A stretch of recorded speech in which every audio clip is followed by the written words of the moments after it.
Another episode of Anabolic Activities. Mark made a good point a while back of being open with my past, kind of talking about who I am, where I came from, how I got to this position where I'm at super training, I'm lifting, I'm bodybuilding, I have a podcast with Mark, all that good stuff. So I figured we'll just do it this week.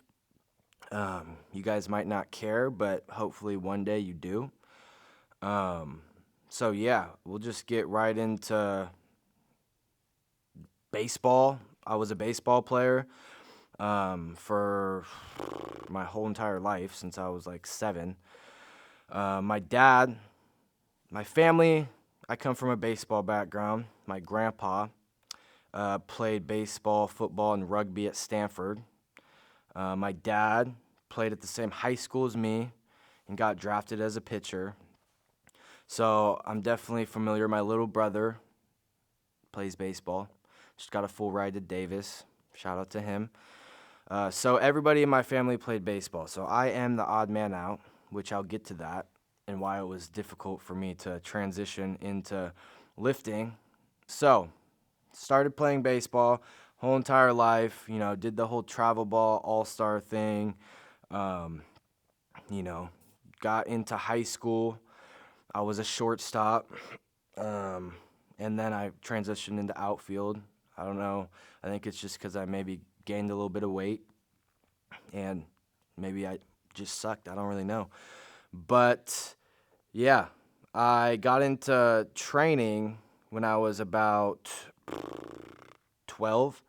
I would say 12, I got my first little weight set, and that's also when I met my hitting coach, Andy Lopez, who really introduced me to lifting. I remember I saw him, he had a big-ass chest, and he was yoked, and I was like, that's what I want to look like. So, and he hit bombs, so I was like, yeah, that's definitely what I want to look like. So he kind of showed me weights. I would go hit with him at his facility, and he would have weights. He showed me some deadlifts.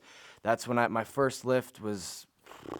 The first lift I fell in love with was a deadlift. I felt like I was super explosive. It always came easy, so I would just load the bar up and lift. But he also showed me other things like, just agility stuff, footwork, how to have some rhythm, some hang clean, some Olympic-style lifting, which I definitely might pick up later down the road because I definitely enjoyed it. But yeah, he kind of showed me that. He showed me how to eat as well, which I think is super important. I could get into that. He showed me how to eat a lot, what to eat, and yeah, how to just use weights to my advantage, whether it's for my sport or to get big or just to look better or be healthy.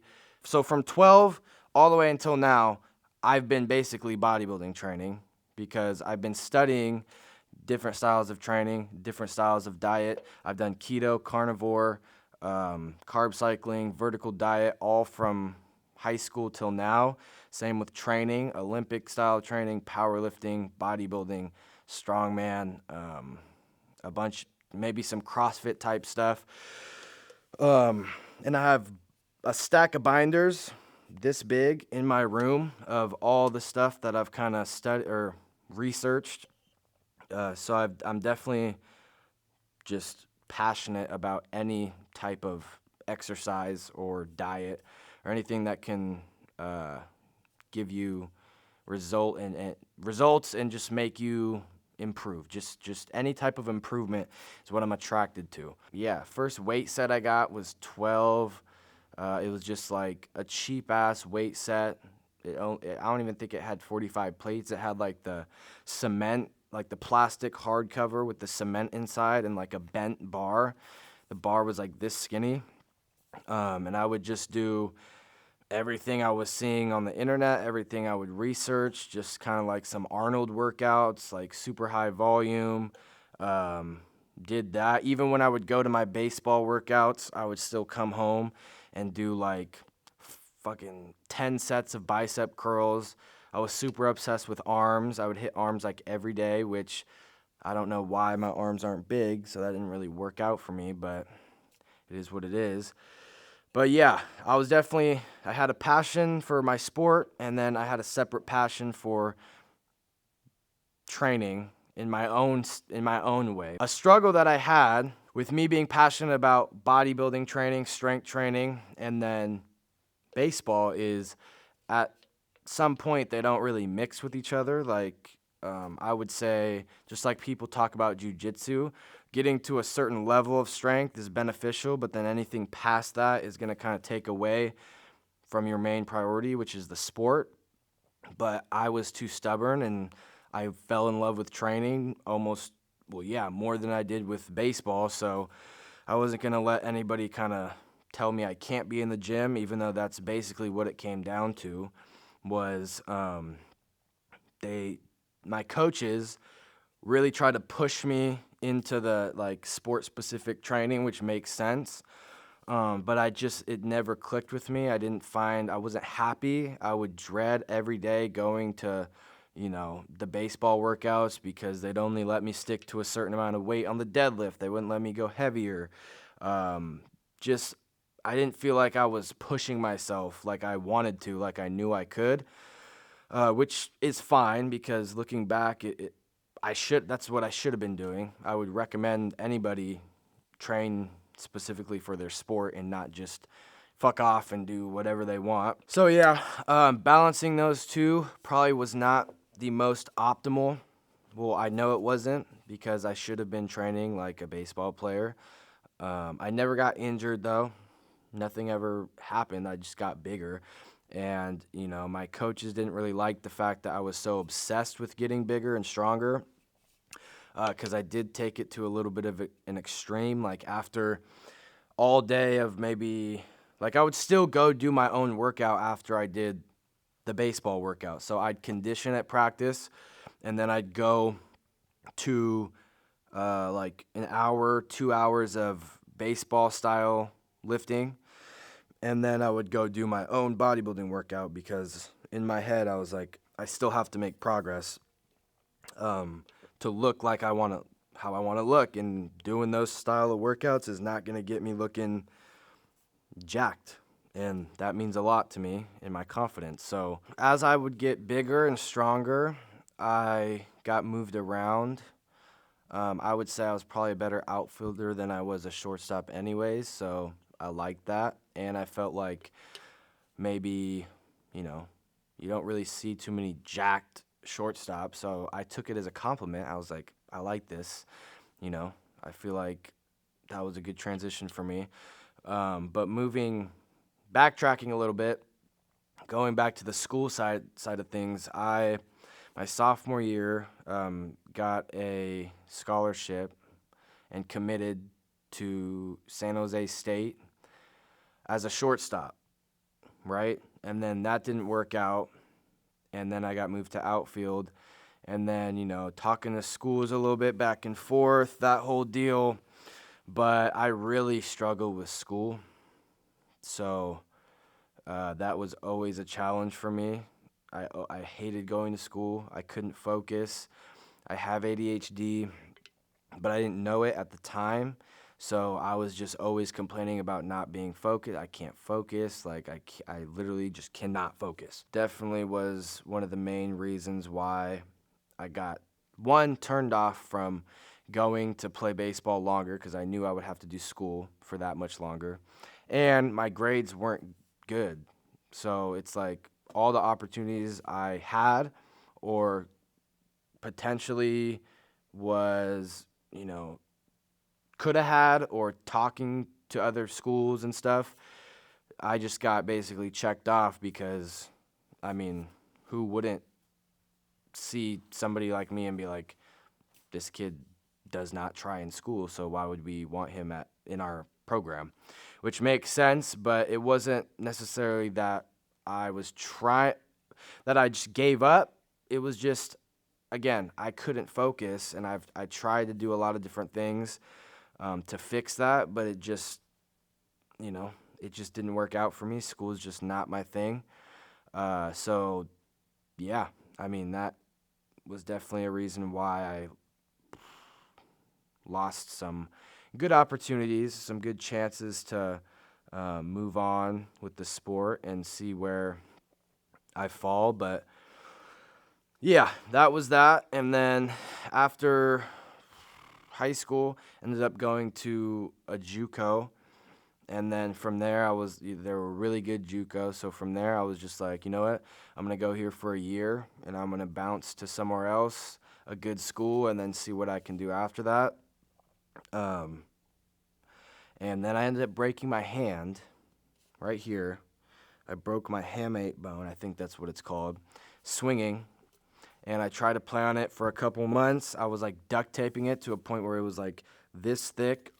And then I remember the exact day. I just told my coach, I was like, I can't, like, I think my hand's broken or something. And then I went to the doctors, went to Kaiser, and they took 3 separate appointments to give me an MRI. And then they gave me an ultrasound, said nothing's wrong, put me in a cast though. And then they basically just wasted a bunch of my fucking time. When I should have just got the surgery, it would have been over in about 2-3 weeks. I would have been back to playing, but they wanted to they wanted to just stretch it out, and they didn't want to listen. So, yeah. But during that time, I started to love lifting even more because I had nothing to turn to because I'm at baseball all day. I'm hitting, I'm doing things, and when that was taken away from me, I was like, oh, man, I don't know. I was just lost. I had no idea what to do. I was kind of depressed. I felt like I was letting a lot of people down, including myself. But yeah, I just started going to the gym. I got a gym membership out there. I would go to the school gym. I would still find ways. I had a cast, but I would still find ways. I'd use like cuffs to do lateral raises, to do rows, to do everything. Obviously, I could train legs still, but yeah, I just worked around that, and I would say the one thing keeping me together was the gym at that point, because I couldn't go play, I couldn't practice, I couldn't do anything, so the gym was definitely helping my mental health. It helped me a lot during that time and kept me mentally sane, because I was a little bit down and stressed out as far as what am I going to do, how long is this going to take. It already took way too long than it should have. So yeah, fell in love with the gym, and then I just kind of kept going that direction after that. I knew that everybody was on my ass, like my coaches, and everybody was like, you need to come back. When are you coming back? Honestly, I definitely milked that injury. Once I figured out I was in my head, I was like, ooh, I don't know if I want to go back to baseball. Like, I don't know if I want to go back and do this for another 3-4 years. I don't know. I might just want to pursue something else that I'm passionate about, like the gym. I didn't know what that meant at the time. But I was confident in if I put all my energy into that, something good will come out of it.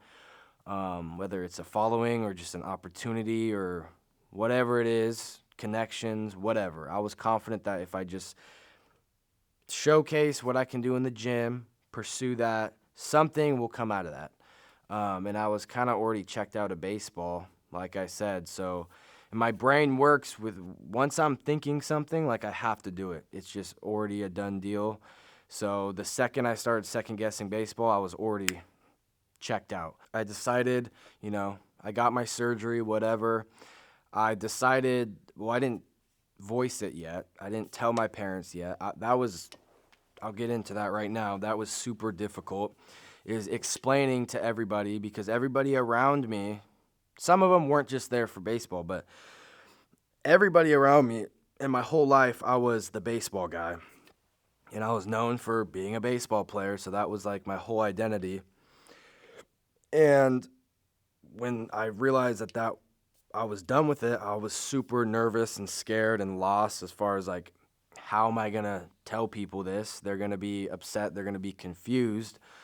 And yeah, I was just kind of in a tough spot. It took me a while to even get there. So I was at that school longer than I really wanted to be because I was just stressed out about how am I going to tell this to people? Like, when is today going to be the day? I wanted to stop, but I just didn't know, like, when am I going to grab my nets and just be like, I'm done. I'm not coming back. And it was actually during COVID. So luckily for me, COVID hit. We all had to go back home. And then that's really when I was like, yeah, I'm not coming back. Like, I'm having too much fun lifting and training and doing my own thing, having control of my schedule a little bit more. And so, yeah, I just called my coach and then I told him I'm done. But leading up to that, it was definitely difficult. Everybody around me was confused. I felt like I let everybody down because my parents put so much time and money into me getting up to where I was at, which was school. I know they would appreciate it if I would have had good grades and went to the school I was supposed to, or, transitioned out of that JUCO and went to an even better school. But I was just done, so my mind was made up. But I definitely went to some friends first and was like, I don't think this is for me. I talked about it. I really, really sat there and was like, is this what I want to do? And I was still confused. I wasn't super confident. I kept going back and forth, but yeah, I told my parents and it was hard and they were confused and everybody around me was confused because they were like, why would you've done this your whole life. This is just what you do now. You can be successful at this. You can go to school, who knows what after that, and just, yeah, you can really have a career out of this sport you've worked so hard to, or out of this sport you worked so hard your whole life for.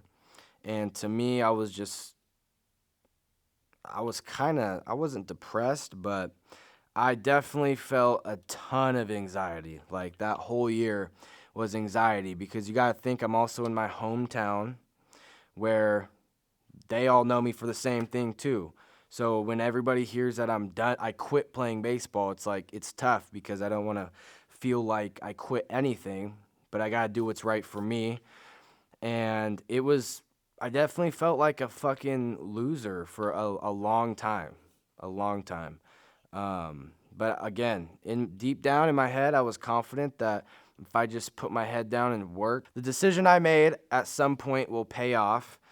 And, I feel like a lot of people were looking at me, including maybe coaches, and like, what the fuck are you doing? Like, you're going to quit baseball to go to the gym? And I felt a lot of that, even from some of the people my age around me. They're just like, looked at me like, what the fuck is this dude on? Like, what is he doing? So yeah, I definitely felt like a fuck up for a long time. But after that, it was about maybe, I don't know, maybe close to a year. I went to my little brother's baseball game, which Casey, who's my boss, he was there. He was talking to me about, what he does, about super training. And I was a fan of super training and Mark and everybody here. And I always wanted to come here, but I had no idea he was a part of this. And then he mentioned it and I was like, what the fuck? I was like, yes, I want to come. And he was like, whenever you want to come to the gym, just let me know. I'll show you around. If you want a job, you can, start working in the warehouse or something. And I was like, okay. So I sat on that for about maybe like 4 or 5 months. And I just kind of did my thing. And then once I was really confused, and I was like, I don't know what direction I'm going. I remembered Casey telling me, like, if you ever want to come here, just let me know. So I hit him up. He said, of course. He showed me around the gym. And he was like, yeah, you could come start working in the warehouse. And I was like, if I can be here every day, to me, it might not seem like an opportunity to some people, but for what I wanted to do with the gym and Mark and meeting all these people, connecting, building relationships, I was like, that's a direct shot for good opportunities for what I want to do. So, took it, been working here since, and yeah, from there, it's not like I came here and they just absolutely loved me and we started a podcast and we did all these things. I mean, 19, 20, 21. I would say right before I turned 22 is when a lot of this stuff started happening, where they always gave me opportunity. They were always nice, but I just mean regarding the podcast, the content, being more involved with the company. That came a little bit later, but yeah, so I don't know. I got here and I just started training my ass off. I was here all day. I was working, and then I'd go over to the gym because it's in the same building. And I just put my head down and I started powerlifting, actually. I just walked up to Smokey. You guys might not know who Smokey is, but you should. He's a super training OG. And he just told me I was doing a meet. I had no idea how to powerlift or anything. I did 2 or 3 meets, did pretty good, I would say. So the powerlifting helped me a lot. Smokey just kind of threw me in the fire and was like, this is what you're going to do. And that was probably one of the best things that have happened to me. Because looking back, I was too shy. I got to this gym and I hid in the corner. I didn't want to talk to anybody. And he just came up to me and was like, this is what you're doing. And I feel like I needed that guidance and direction at the time because I was super lost. I was still dealing with a lot of mental things because, again, I felt like everybody was looking at me like a fuck up. And I didn't like that, so I would always go to lifting as an outlet, as kind of a therapeutic type of thing, and I could just zone out, and I knew I was decent at it, so that lifting's helped me tremendously with depression, anxiety, all of that good stuff. But yeah, Smokey kind of telling me, this is what you're going to do for the next however many months, which I ended up doing it for like a year and a half, helped me a ton because I would just focus on the meat prep. I'd focus on getting stronger. And yeah, I mean, it was definitely a grind. Like I was working a warehouse job and I lived 30 minutes away, and I went from playing baseball and having all these, talking about all these good opportunities, always having, a ton of people around me who have interested in the same thing. Definitely more of a team thing, but when I got to super training also, it brought out a lot of my personality. I overcame a lot of anxiety because I was super shy. Even in baseball, I was pretty shy because at one point I didn't really truly feel happy with what I was doing. So I kind of just shut off. But yeah, I didn't lose a lot of people, but I wasn't around as many people, and I purposely isolated myself during that time because I just felt weird. I felt like, damn, people are looking at me like, oh, you were this baseball player, and now you just went to working a regular 9 to 5, and you're just in the gym. They're like, what are you going to get out of the gym? Even though I was trying to isolate myself, coming here forced me to not do that as much because there's also like a team aspect to it, because there's a bunch of people that come here and a bunch of people that also like the same thing. So that was super refreshing for me, was feeling lost, like everybody was kind of against, going to the gym, and just the decision I made, they weren't too confident with, which is understandable. But when I came here, everybody embraced lifting. Everybody was super supportive. They wanted me to push myself. Like, lifting here was okay. Not to say that it wasn't with baseball, but just the how extreme I wanted to be with it wasn't really supported by, a baseball environment, because injury and just takes away from the sport, like I said. But yeah, when I got here, it just felt like everybody pushed me to be better. And Smokey also helped me a ton. He was my coach basically for the 2 years I did powerlifting, and he showed me all the technique, how to do everything. And then once that kind of, that was like a year and a half, 2 years. And then I got into bodybuilding because everybody was telling me, oh, you have good genetics, you have a good physique naturally, you should try bodybuilding, just give it a try. So I was like, all right, I'll give it a try. So I got into that, and that was around 1920. And I remember when I wanted to start my prep, and obviously I'm open about using gear. So I started taking testosterone, which I'm just going to get that out there now, which to me wasn't the best idea. I'm just an extreme person. That doesn't mean I'm taking extreme doses, but it made sense for me. I wanted to try it. I've been researching it since I was 15, and I'm like, yeah, I want to try a little bit of testosterone. It wasn't a crazy dose. I think it was like 300 milligrams for 10, 12 weeks of the prep. But tried that, and I was dealing with some outside things, some outside stress, maybe relationship stuff, just different types of, things that I probably should have cut out during the prep, but I just didn't. I didn't know any better. So I just dove right into a prep, didn't give myself enough time coming off of powerlifting to do a true bodybuilding off season. So I was left in the middle of a prep feeling small. I'm like, I'm taking testosterone. Why do I feel small? I don't feel like anything's changed.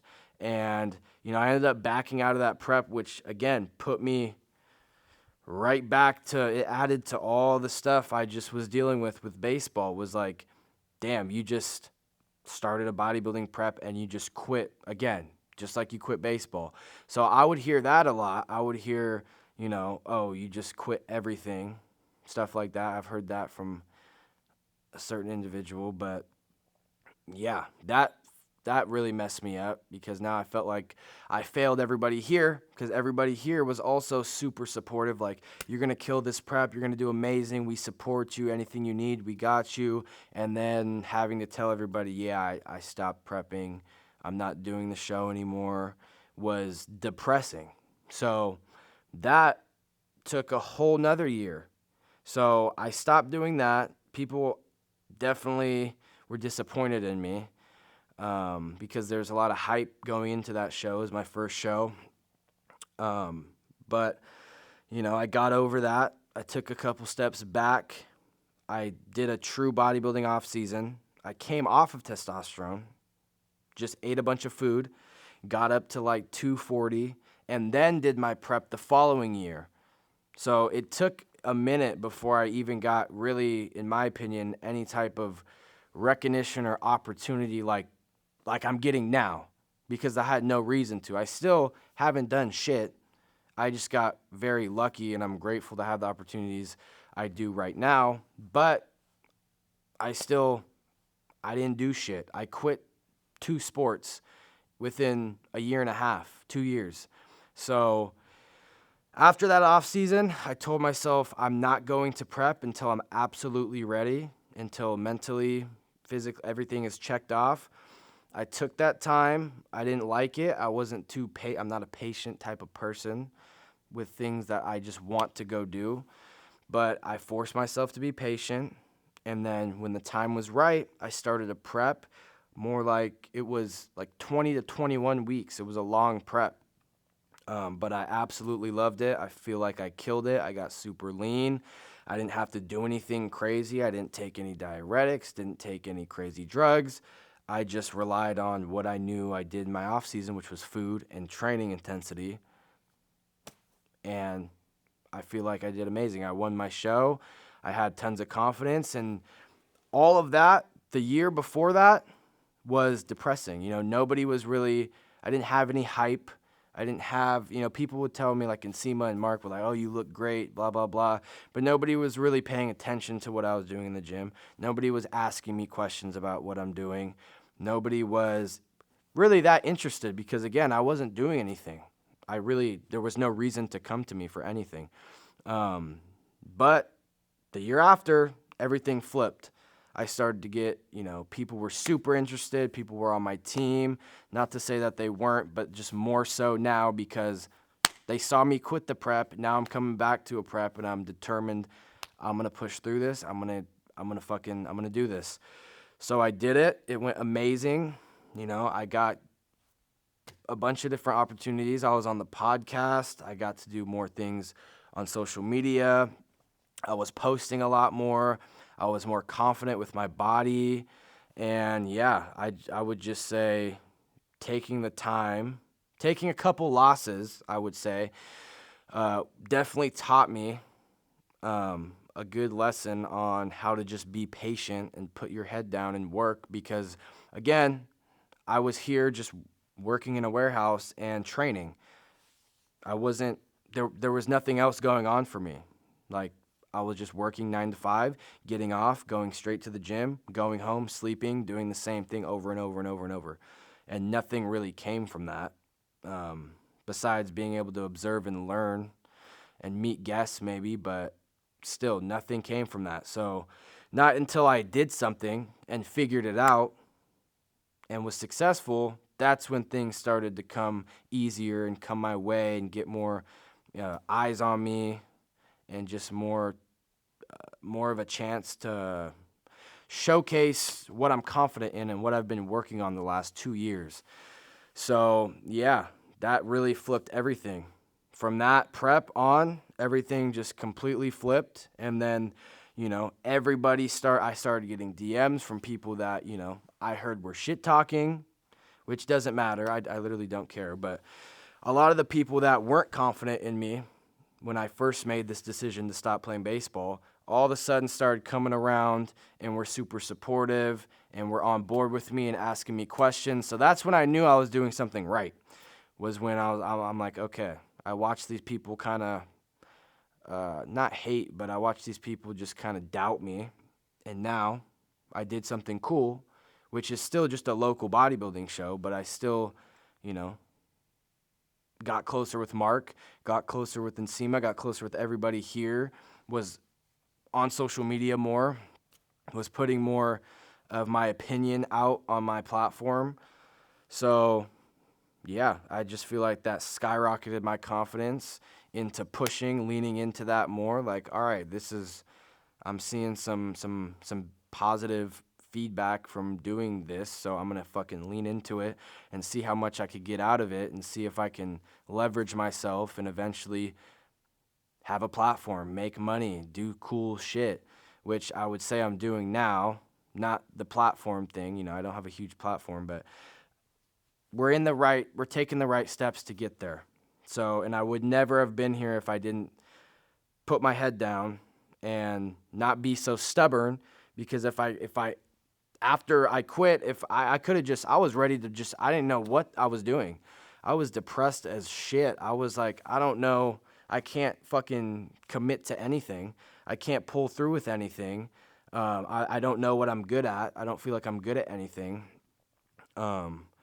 So yeah, just having to kind of eat shit for a little bit and just be okay with, this is not where I want to be, but I know if I take the time in order to flip this and, be more stable and really commit when it's a better time or a healthier time for me to do so and put all my eggs into this basket, then I'm going to, and it definitely paid off. So I would say the lesson I learned was patience, not just, you take a loss and you try to get back up and immediately go right back to how you lost or how you got knocked down. That's what I would do a lot. I would just keep fucking headbutting the wall, and I would get absolutely nowhere. And then it took me headbutting the wall, getting knocked the fuck out, and then being like, all right, I'm not going to headbutt this wall as much anymore. I'm going to walk away. I'm going to ice my head, and I'm going to come back in a year, and I'm going to break the wall with my head. And that's what I felt like I did. So I was always confident in, at least I'm doing what I love. And I know if I continue to do that and progress, something is going to come out of it, which is hard to explain to somebody like parents or people around you, because not all of them understand, like, oh, nowadays being good at something in the gym, you can have a career off of, or you can have a podcast and it could take off and do really good, and you can make a steady income out of all these things. So it's hard, talking to parents who are more traditional. I'm not saying my parents, I'm saying other people too, who are more traditional in the way of go to school, study something, go to your job, get a career, whatever, and just work your whole life, which is cool. But for me, I don't want to do that. I want to do what I love. And even if I fucking fail, I'm not going to go back to doing something just because it works. Because I feel like a lot of people just do school and do the whole college and career thing just because it works. I shouldn't say career because I'm going to have a career in this, but you get what I'm saying. The original or traditional way of just school, getting a job, and running that to the ground, getting a family, doing that. I don't want to do that, but I understand why people do it because it works. It's always worked. But that's just not for me. So even if I fail at this, it's still better, in my opinion, than going to do that, which I know I'm going to hate. So, yeah, I would just say if you're in between on two decisions, two routes you want to take, this is just my advice. You don't have to take it. It could fucking not work. Who knows? But at least, in my opinion, usually when you're juggling those two things, you really know what you want to do. You're just scared. So that's where I was at. I knew I wanted to quit baseball and take this route. I was just scared because I was scared of what happened the first 2 years, which was not shit. I didn't make any really progress. I would say I made progress because I learned from those losses I took, but I was scared of failing, really, which sounds corny because everybody says it on Instagram and makes these weird-ass videos, motivation, but I'm not trying to be motivational here. I'm just trying to say, usually you know the answer. Go with your gut. Go with what you know you're going to love and ride that till the wheels fall off, because if not, you're going to take the other route and you're going to be unhappy and, you're just going to be miserable and you're going to fake it to yourself like, oh, I'm so happy. But deep down inside, man, if I was 20 or whatever age it is, I should have took that risk and I probably could have been where I want to be and actually be happy. But you chose to take the safe route and just settle for, less, in my opinion. Really, it's just, strike when the iron's hot. When you feel confident enough to take that risk, just do it. Don't even think twice about it. Just do it. Put your head down, and I feel like if you take that route, you're only going to learn. At the very least, you're going to learn something. Because if you fuck up, at least you can take that and be like, okay, this is how I fucked up. This is what I'm not going to do. You'll learn what not to do. But yeah, even then, after that, I ran into some depression because I almost left here. I almost completely just stopped coming here and just quit everything because everybody kept telling me, oh, do social media, you're going to blow up. You're going to do all this cool shit. Like, you got the physique, you could do a bunch of stuff. Just get out there more. But I didn't know. I was told that since I came here, and I didn't understand what that meant because I'm like, I don't have a cameraman. I'm not good with Instagram. I'm an introvert at heart. Before I started training, I didn't post anything. So it was definitely difficult. So the post-show depression, the post-show blues hit, and I wasn't prepared for that at all. So I hit the same wall that I hit for the last 2 years. And it was pretty hard because I'm like, all right, I was on this high. You guys know if you've done a prep for anything, powerlifting, bodybuilding, even jiu-jitsu, whatever it is that is going to require like a process, and the build up to that end goal is amazing. You're on such a high that whole time, and everybody gives you attention. Everybody's on board. Everybody's supporting, rooting for you. And then when that's over, it's like, where's all this? It's gone. It's gone. It's literally gone. I just felt like it was all gone, and I was confused, and I was talking to Casey, and I was like, dude, I I literally wanted to cry. I was like, I have no idea what I'm doing. Like, everybody keeps telling me to do social media, and I don't know what that means. I know I have opportunity at this gym in this environment, but I don't know necessarily how to take that. I'm not gonna ever ask for that. I'll never be somebody to go, like, I'm never gonna ask Mark, like, hey, can you do this video with me? Or Nsima, like, can you post me, or anything like that. So I was just talking to Casey, like, dude, I am down bad. I feel like I have hit yet another wall that I don't know how to get over. And, he just told me, he backtracked me and was like, you shouldn't leave. I think you should keep doing what you're doing. I think you're right where you should be.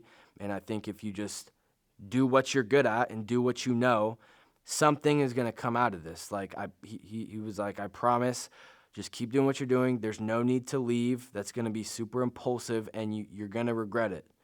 And so at the time, I was like, yeah, I mean, everybody fucking tells me that. I didn't really, I believed them, but at the same time, I was like, well, I don't know I don't know where these opportunities are. I don't know when they're going to come.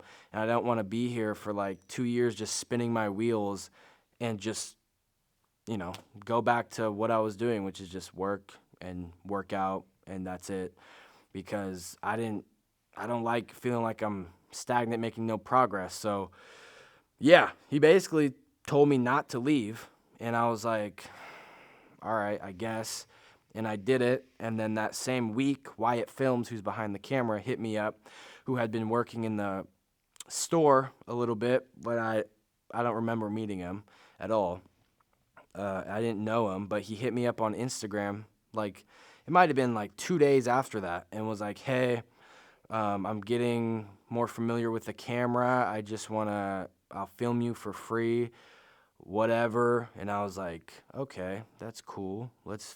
Fuck yeah. I need somebody to help me with social media and make edits and reels and stuff. So I was like, yeah, let's do that. So he started doing that for free, and it was sick. We just kind of hit it off, and then he was making edits for me. I was posting them. It wasn't anything crazy, but it definitely gave me a little bit of hope as far as like, okay, maybe this could be something.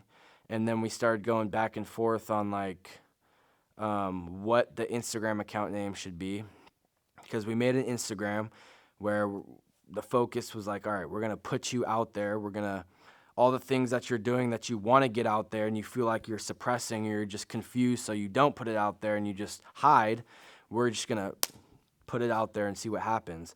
And so we did. And then it felt like a month after that, Mark saw that, took a liking to the name Anabolic Activities, took a liking to me and Wyatt and what we were doing. And from there, he was just like super interested. He wanted to start a podcast. And then we talked to Nsima and Andrew about being on the Power Project.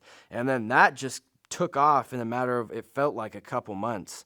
So I was mind blown. I still am, because to me, that's like, I looked up to these people, and I've listened to and watched their podcasts since I was in high school.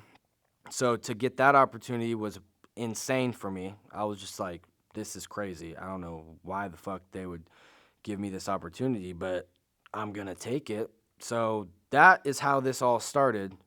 But again, I had been here for 2.5, 3 years, and none of that came about. I just put my head down and I was working.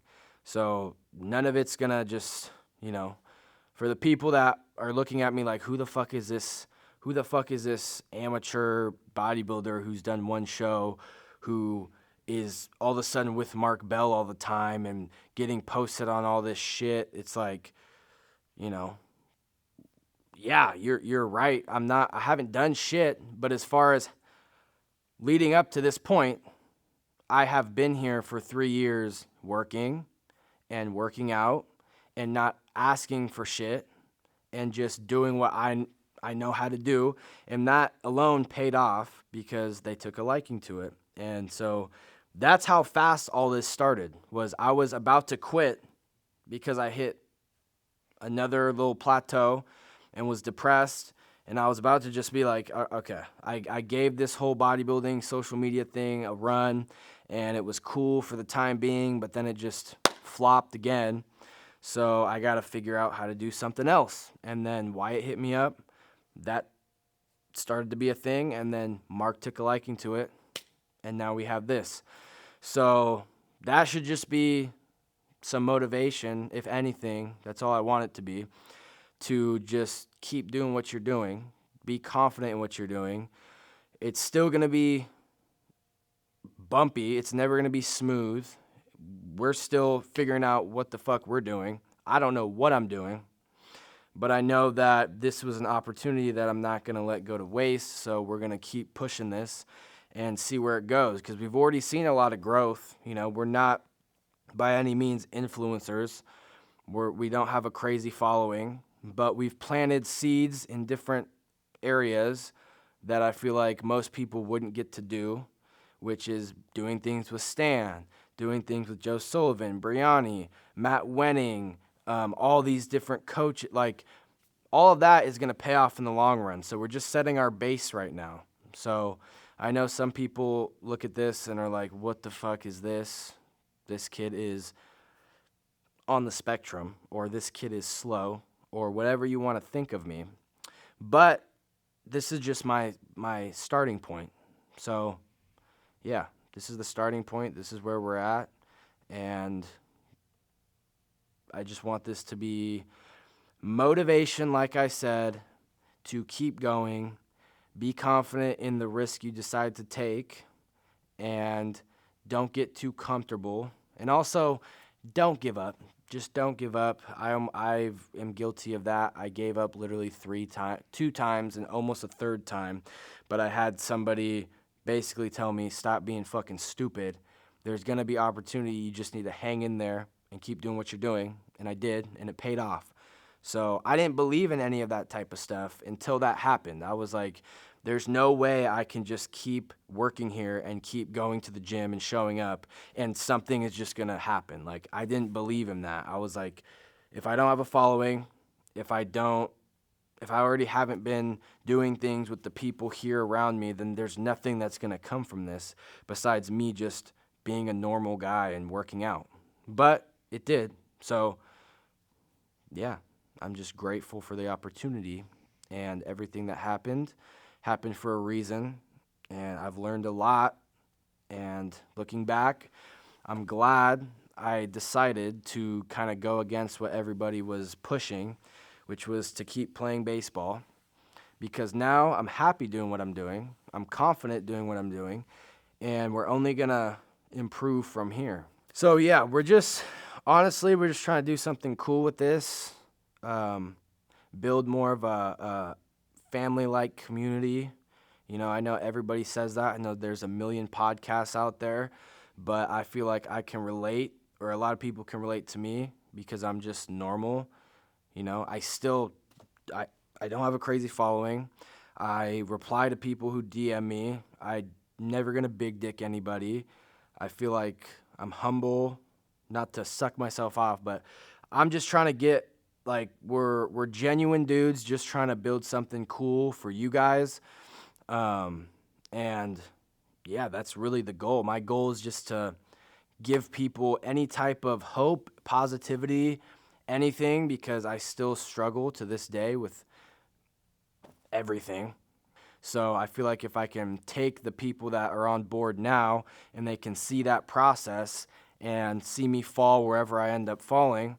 We're not trying to be these macho, corny douchebags, or I'm never going to try to do any over-the-top motivation. I'm just going to try to play the position that I'm in, which is just talk about my experience. I don't have any science background. I don't claim to be the best fucking anything, and I don't claim to know anything. So I just go off my experience and the people I'm around and the opportunities I get.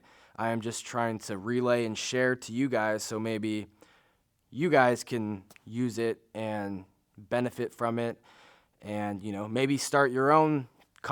Maybe this gives you confidence to start your own podcast, or, be more open to posting more or something like that, because that's what this did for me, which it just gave me the little ounce of confidence to just take that step and maybe post more, maybe talk to people more, come out of my shell, be a little bit less insecure, be open, be honest. So yeah, we're just trying to build a good little community of genuine people.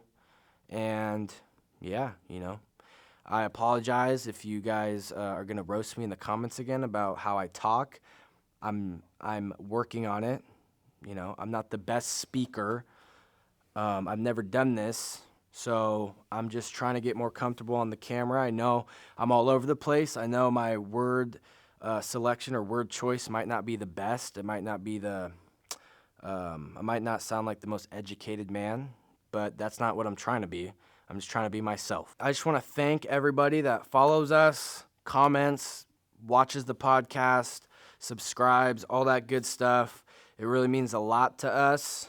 We're just trying to, again, build something genuine. And if you want to DM us, I'll always reply. Sometimes I'm a little bit slow on my personal Instagram, but on Anabolic Activities, we'll always reply. We really want to focus on building a kind of a one-on-one connection with I don't call it fans, more just the people that support. I want to build a solid connection. I'm never going to, if Anabolic Activities gets 1 million followers one day, we're still going to be in the DMs, replying, chatting it up to you guys, and being as honest and open and as helpful as we can. Because, yeah, the ones that are following now will see us grow and will know where we came from, which means a lot, because me and Wyatt didn't even think anybody would even care to watch this or listen to what I have to say. And I'm still overcoming that and being more confident in, maybe somebody will be interested in what I have to say. And that means a lot, because all I want to do is help people. I just want you guys to know that we love you. Anabolic Activities loves you.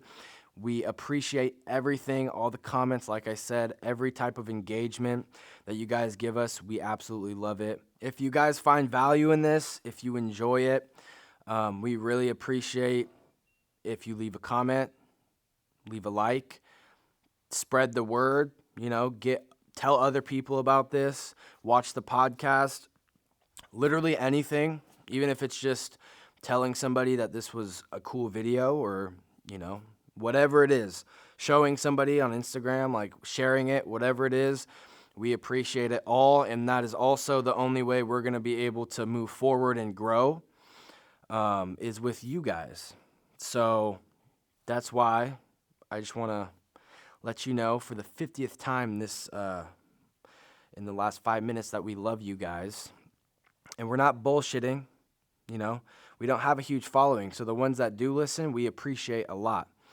And the ones that are new, we also appreciate. But yeah, we're not just trying to kiss your guys' ass because we are pushing so hard for a following. Obviously, with social media, that's the name of the game, is you have to grow, you have to build a following to get recognition, to get more opportunities. So we are a little bit focused on that. Obviously, we have to be, but for the most part, we just genuinely appreciate everybody who supports us. So maybe we'll make some t-shirts too down the road. Who knows? That's enough Anabolic Activities for today. I hope this made sense. I know this was a little bit all over the place. I know this was random. I know some of you might not care at all, but we needed to do this podcast so that people understand me a little bit more and don't just think I'm some random meathead who is on Mark's nuts. I am on his nuts, but yeah. So again, drop a comment, leave a like, subscribe to the channel, follow us on Anabolic Activities, and yeah, see you guys next week.